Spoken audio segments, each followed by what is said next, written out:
Asatoma Sat Gamaya, Tamosama Jyotir Gamaya, Mrityorma Amritam Gamaya.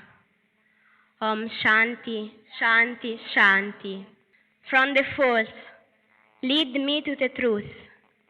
From darkness, lead me into light. From death, lead me to immortality. Om Shanti, Shanti, Shanti.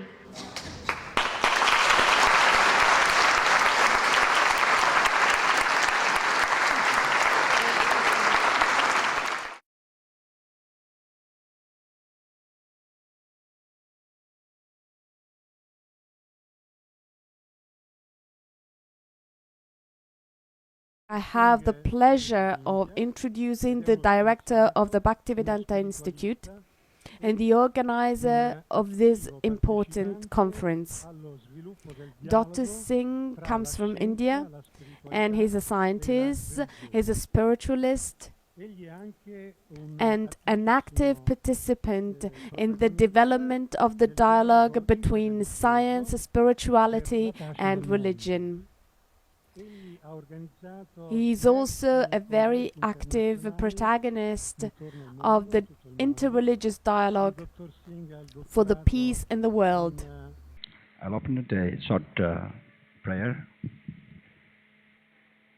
Krishnaya Vasudevaya Devaki Nandanaya Cha Nanda Gopa Kumaraya Govindaya Namo Namo Om Punamadaha Punamidam Punat Punamudachyate Punasya Punamadaya Punameva Avasisate. As we move on in the 21st century, the time has definitely come to re-examine more thoroughly about the science of life, its purpose, and its origin. In this regard, the ancient religious and spiritual scriptures of the world have contributed to this point that everything in this material world, including life, is a product of divine creation. In other words, God is the source of everything, Aham Sarvasya Prabhava, as it says in the Bhagavad Gita. This Congress is primarily aimed at introducing a serious discussion about the role of God in the scientific research of life, its nature and its origin. Many scholars today express that we need a new science or new paradigm to understand the deeper meaning of reality. In this connection, I would like to suggest that spirituality will be a major partner of this new science or of this new paradigm. This new science should be a holistic approach in the search of life. It should be objective and balanced. A one-sided approach would not be able to answer many questions in this vital field of knowledge. Both science and spirituality must be complementary to one another. Many prominent thinkers in science, as well as the religious leaders from around the world, have gathered here for a very productive discussion in regard to life's origin. This Congress is probably the first or one of the first ever as humble attempt to begin a new chapter in the history of the evolution of modern science. It seems that of late, the intelligentsia of the world have become more willing to openly discuss spirituality. This is greatly a welcome development. Back when I was doing my PhD in the United States, in the early 70s, generally most scientists would mock at and dismiss any religious idea as it was considered somewhat unfashionable for a scientist to entertain such thoughts. It seems that science has reached too many dead ends in the search for life's origin, and now they are ready to consider that there may be another nature operating behind the scenes, behind the backdrop of what we can see. The deliberations of the distinguished scholars over the next 3 days will be extremely useful in this millennium for the search of the ultimate knowledge of life. We are also witnessing a convergence of Western and Eastern thought. In the tradition of Indian spirituality, life does not come from the process of evolution, but life comes from life. quoting the title of the book by Bhaktivedanta Swami Prabhupada.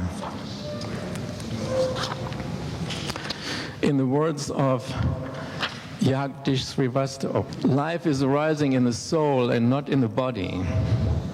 Darwin has not found a mechanism for the evolution of life, but of bodies.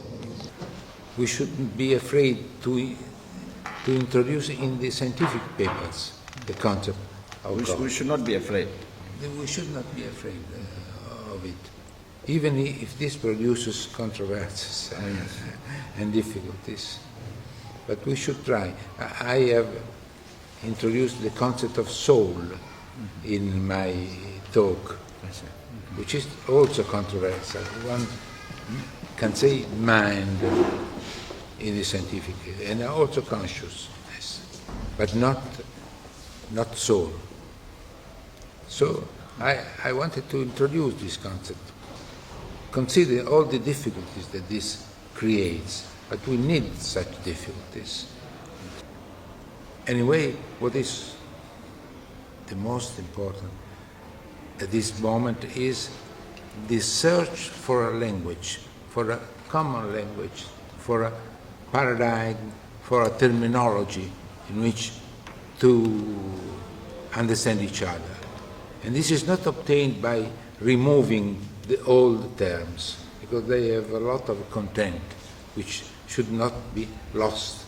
We could say, instead of conscience, let us say AB. This would be not a success. We should use and suffer the reality contained in the terms which science will use in the future. I think that terms like God should come back in scientific discussions. My task today is to reflect a little on what science has been saying on the question of origins and how we may relate it to religious perspectives. First, we should note that there is no unanimity on the question of origins even in the world of science. Now, the Big Bang explanation of cosmogenesis is fairly well established, although there are other theories now in the making with appropriate modification. Stephen Hawking said famously, "The odds against a universe like ours emerging out of something like the Big Bang are enormous." I think that there are clearly religious implications here. During the past several decades, experimentalists have been trying to replicate the process of simulating the primordial soup subjected to early atmospheric conditions. But we are far from synthesizing anything like the DNA. It is far too complex. The blue-green algae, which is some 3.5 billion years old, has some 3.6 million base pairs. In other words, synthesizing a few organic molecules from appropriate physicochemical conditions and concluding that this is how life began would be like saying that because we find sand patterns in the dunes which resemble alphabets, that is how La Divina Commedia came to be written. Science and religion are two of the most powerful forces that drive cultural change, and we must take care to ensure that our scientific and religious enterprises remain dynamic and relevant to our current environment. If we are to push forward the boundaries in either science or religion, we need to develop an open, creative, questioning approach to the problems that confront us. Life and its origins, of course, is a very important subject. Probably it should be the most important subject for human beings. We should know what is our origin. And so I would like to congratulate the Bhaktivedanta Institute for conceiving of the importance of holding this conference. Nature consists of two kinds of objects, inanimate and animate. Inanimate entities have no consciousness. Animate entities are those with consciousness. Science is often praised for its great progress, and it's true, it has made great progress, but the progress it's made is because of its own self-limitations. And you could argue that science has dealt with easier problems by being reductionistic, by being particular and definite. Yes, it has made great progress, but it's also done so by not dealing with life's hardest questions, whereas religious faith from the outset addresses the most difficult questions.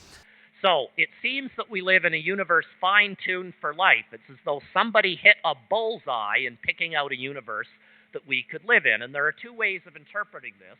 One is that there is an intelligent agent that made a choice from a set of alternatives. We call this God, or at least I would. The other possibility is that there are many similar attempts, and sooner or later you get lucky. This is called the many-universe, pause please, or the multi-universe hypothesis. So if you don't want God, one way of explaining this is that our observable universe is just one tiny fraction of bazillions of universes.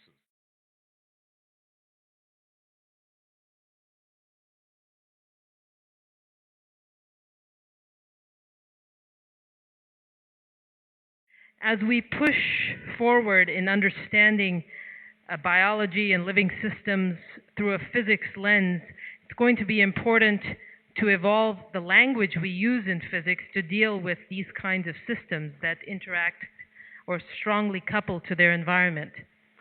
About 100 years ago, Albert Einstein gave us a framework, a conceptual framework to understand energy and matter on an equivalent footing. And that framework has pretty much enabled a number of insights and discoveries during the past century of physics.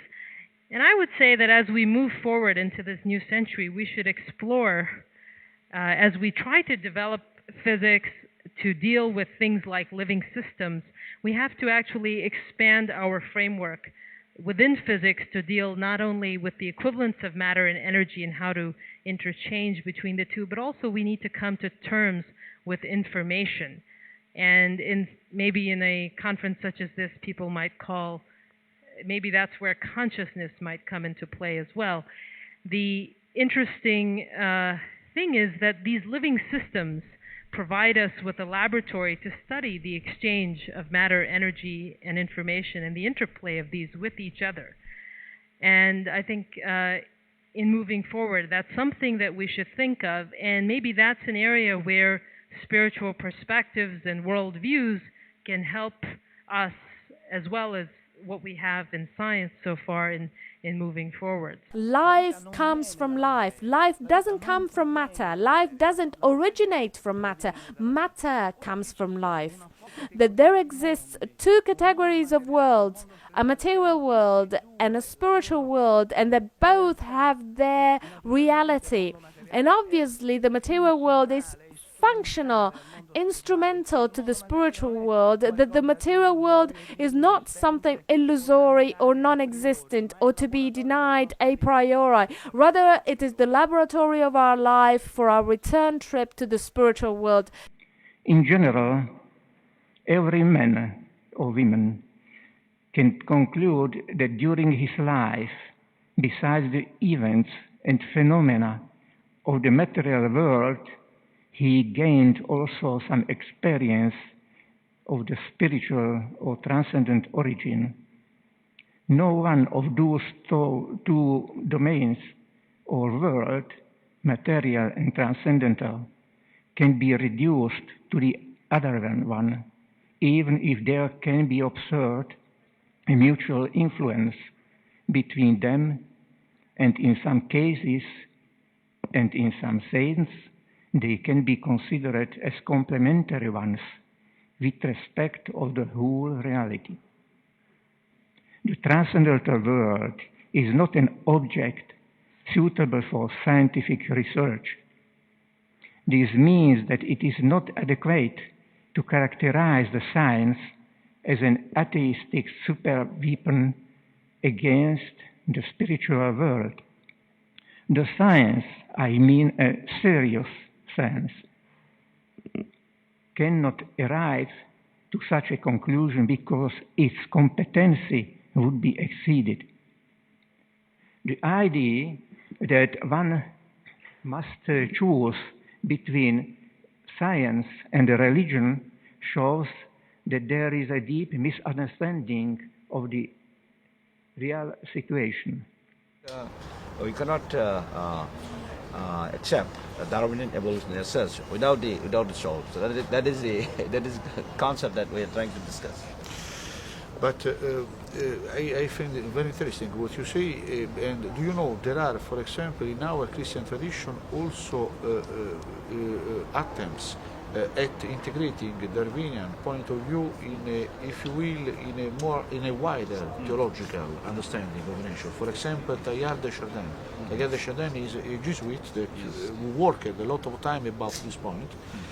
And I completely agree that there are, in my opinion, different degrees in nature of consciousness and of, if you will, spirituality. I mean, everywhere in our world there is intelligence. This is not this is not a fact that concerns only human beings.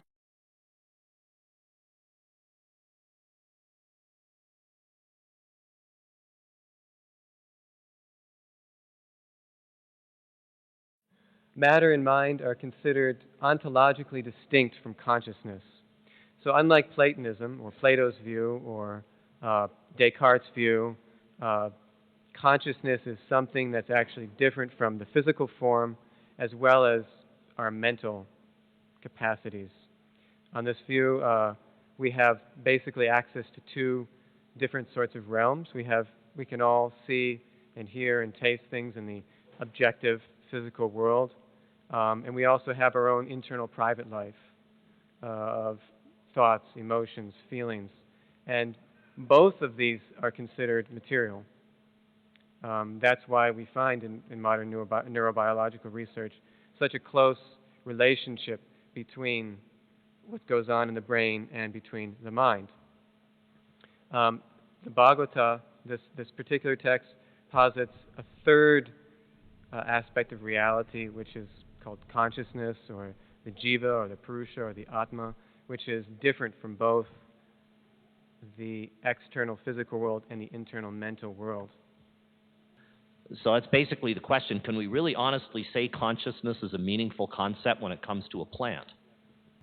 On the view of the Bhagavata, a pure consciousness enters into different types of biological forms, plants, animals, amoebas, whatever.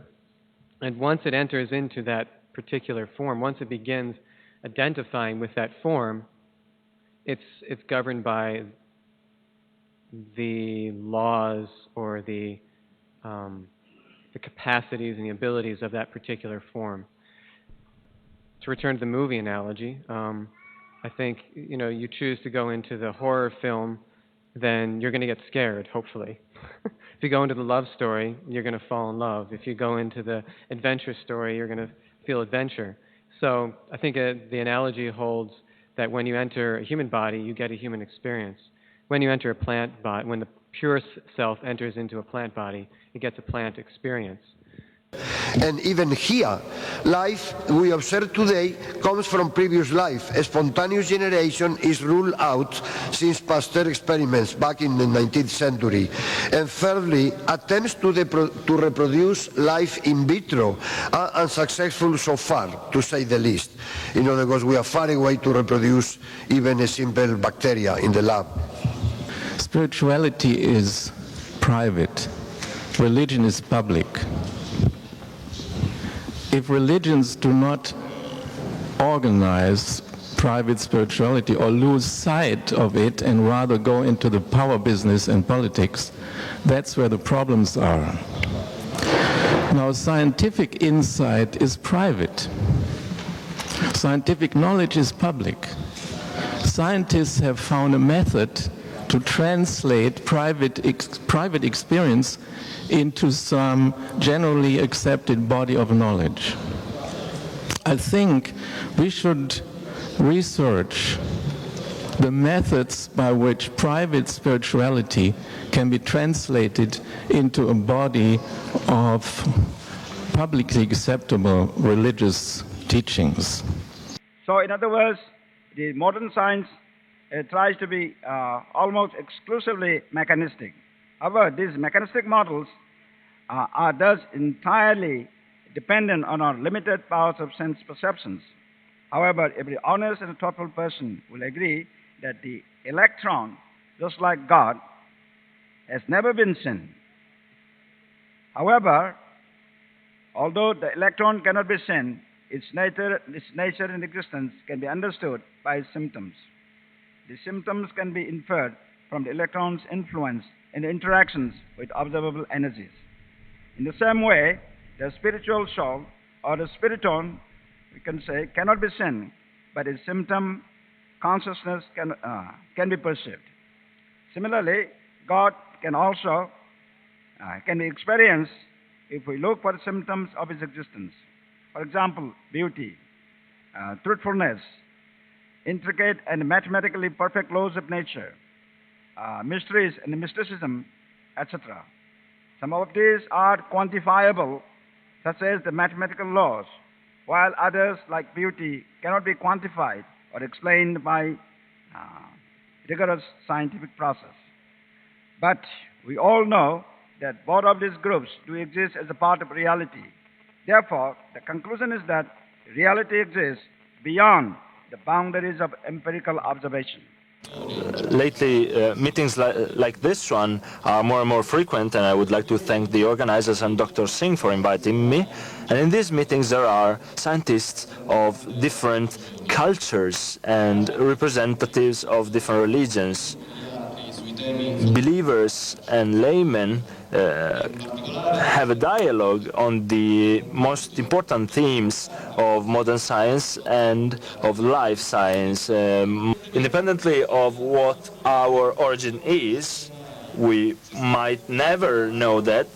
Independently of whether we are fruit of chance or necessity, it's not so important knowing where we come from, but where we are going and how we are going there. Thank you. Why the free will topic is so important within this discussion? Because the free will is an element which enables the soul to develop itself. The free will enables to go right or left according to the freedom we've got. It enables to decay or to grow.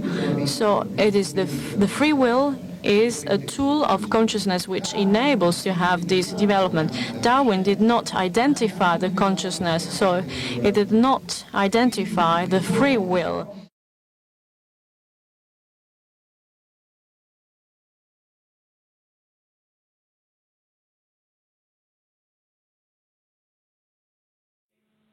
When we consider the process of life, it may be difficult to accept that we become ever more alive. And yet, for every human being, it is true that he or she is not a mortal being moving towards its end, but is an immortal being beginning to live. It would be very easy to quote many texts from the Bible, the Vedas, the Quran, the grand teachings of the Buddha and other venerable collections of writings. In each of them, and you find them all on Google, you open Google and you find all these texts as you want to have them. But in each of them you would find texts to support our assertion that in the view of world's religions, human life can be seen as a process, not of dying, but of a being born. Therefore, also, we go from one moment of birth to another. Each moment of birth is a becoming free, a liberation. We move from rebirth to the final great rebirth of unending, infinite life. And that happens when one leaves behind skin and bones. If scientists and religionists are going to come to some common understanding about life in its origin, it should be in terms of a common ontology, a common agreement on what fundamental substances are present in reality. The trend in science over the past few centuries has been to reduce the number of fundamental substances. Recently, this trend has been reversed, and I think we have not yet fully grasped the significance of developments in modern cosmology. In order to explain what they observe in the universe, cosmologists have had to introduce new substances: dark energy, dark matter, exotic dark matter. And I believe that to understand what we observe in biology, we're similarly going to have to introduce new substances, principally a subtle mind element that can act on matter in ways that we cannot explain by our current laws of physics, and the element of consciousness. As for the position of Islam with reference to science, I tried to synthesize, and my scientific research serves my faith, and it's not the opposite. One of the points in which there is disagreement between Eastern and Western world is that we, in the Eastern countries, start from the whole to explain the particular. I have a short question. We have heard previously Mr. Rad Hassan about he speak about the three monotheist religions in the world, isn't it? The Christian, the Jew, and the Muslim. But there is 900 million Hindu in the world. In order to bring peace, I would like to ask to Dr. Singh, which is, I think, some ambassador of peace in the world, to say a few words about this question of one God or many gods. Yeah. Well, the Supreme Lord or God is one. That is the principle laid out in the traditional Vedantic or Hindu tradition. So I think there's no conflict in that conception. But the trouble is that the language problem, I think it creates some kind of, in the minds of others who are not trained in that culture, there is some misconception. Otherwise, God is also one. It's also Hinduism is also monotheistic in the strictest sense, but in the Western world it is not known. I think that's why sometimes it requires this dialogue, this I think discussion, and these things are very helpful. Whether there are things in spirituality that can be subjected to something like a repeatable scientific experimentation. I happen to be a world leader actually in that field of repeatable scientific experimentation. It's called design of experiments. Now the thing is this, spiritual leaders from ancient times in all parts of the world have had spiritual experiences. They have spiritual teachings. If we could only divorce religion from that and see what the spiritual teachings are, then all these teachings are like repeatable experiments. Something that Jesus Christ said, if I follow it today, it will lead to certain results. Something that Krishna said, if I just follow it, it will lead to that result. You see, this is repeatable, and I have seen it repeated. There are so many saints in the world. They repeat it, and we see the results. They grow spiritually. So this is nothing new actually. All of spirituality has that basic scientific feature of being repeatable.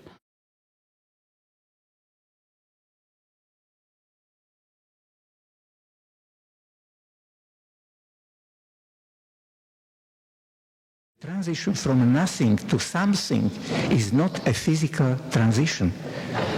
Physics and natural sciences in general are always dealing with some environment whose properties are specified by quantities adherent to the matter. A scientific approach, including, for instance, also the notion of causality, fits to the material world, not to the spiritual one. the religion is in a special way intimately related to such a world which cannot be sufficiently described in terms adhering to the material world.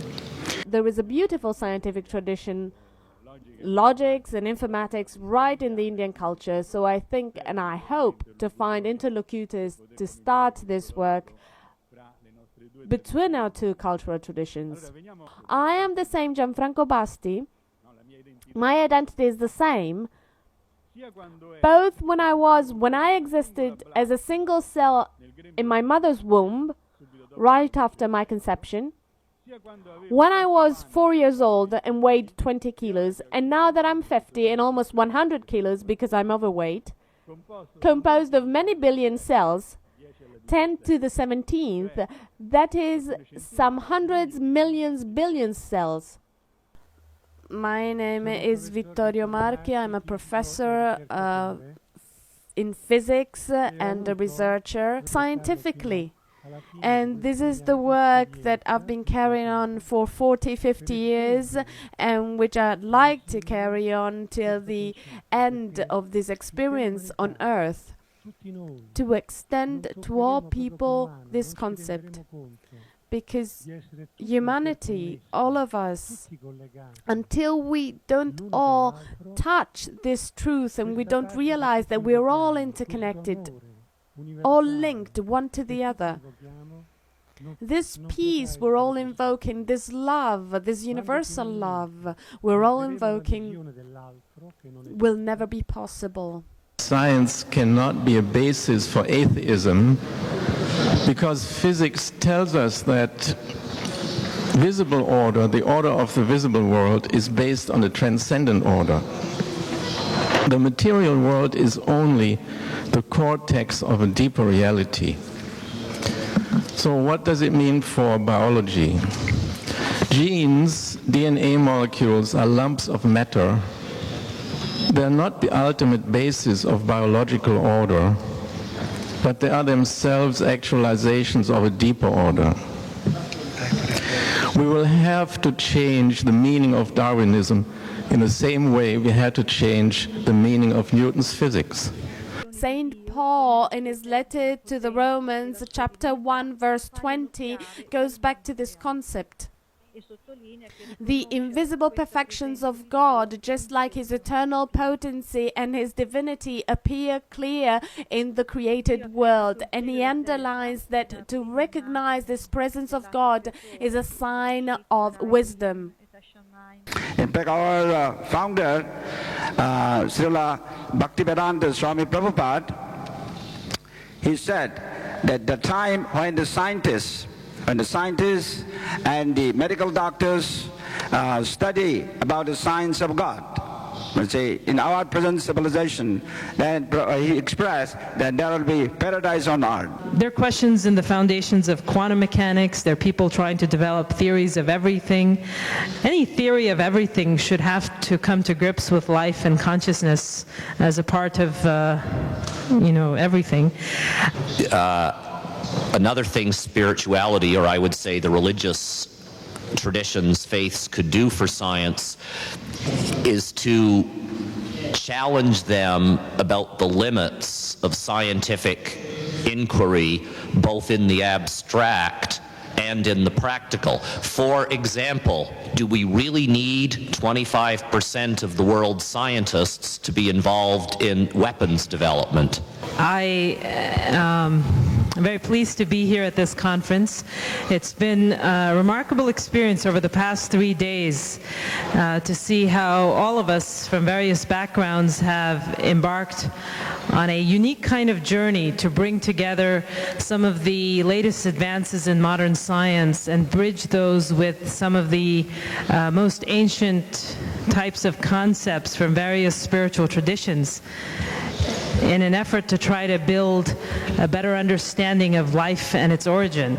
And this is actually a question that various fields of science are beginning to tackle itself. What is life? What's its origin? And one of the things that's been happening in science recently is that scientists have begun to appreciate that in order to answer this kind of question, we need a multidisciplinary approach. So traditional fields like biology, chemistry, physics, mathematics, and also psychology are coming together in a collaborative, multidisciplinary fashion to try to attack this question. And what's unique about this Congress is that it brings together not only that approach, but an entirely new approach, or perhaps an ancient approach, where it takes various world religions and their points of view and brings them together at a common table, for lack of a better word, of spirituality, to try to build a bridge between those two worlds to better understand this more fundamental question of life and its origin.